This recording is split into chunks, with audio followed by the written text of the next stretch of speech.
فوزیہ فرق کی بڑی بہن تھی اور 9ویں کلاس کی طالبہ تھی۔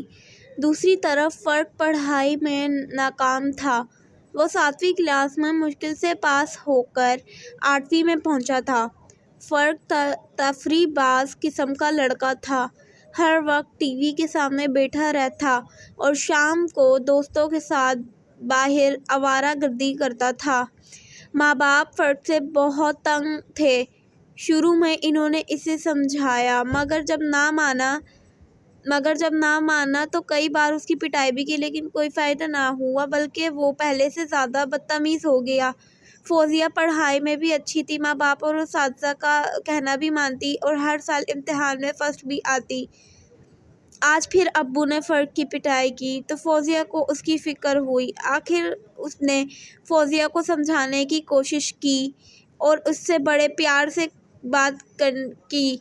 تم پڑھتے کیوں نہیں؟ ہر وقت کھیل اور لڑائی جھگڑا۔ فرق نے جواب دیا، باجی مجھ سے پڑھائی نہیں ہوتی، کیا کروں؟ ٹیچر کو بھی تھوڑا کام دینا چاہیے، آسانی سے کر لوں۔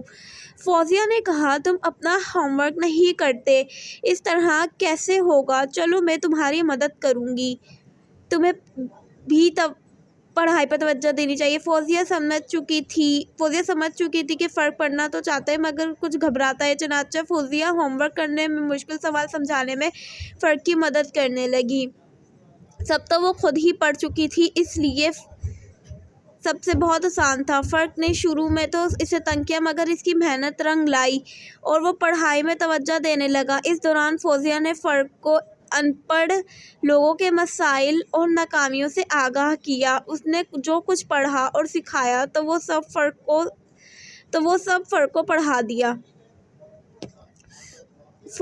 فوزیہ نے اپنے امی ابو سے کہا، اگر آپ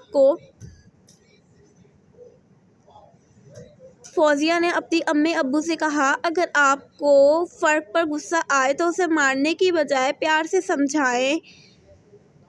امی ابو نے ایسا ہی کیا، وہ اسے پیار سے سمجھانے لگے۔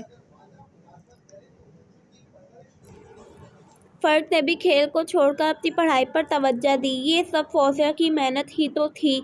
وہ فرق کو سبق آموز کہانیاں اور دنیا کے کامیاب لوگوں کے بارے میں دلچسپ باتیں بتاتی، جس سے فرق بالکل بدل گیا۔ ساتھ ہی فوزیہ اپنی پڑھائی پر بھی توجہ دے رہی تھی اور پھر ان کے سالانہ امتحان ہوئے۔ رزلٹ آیا تو فوزیہ تو کامیاب ہوئی۔ اس بار فرق نے بھی کامیابی حاصل کی، پوزیشن لی۔ امی ابو بہت خوش ہوئے تھے۔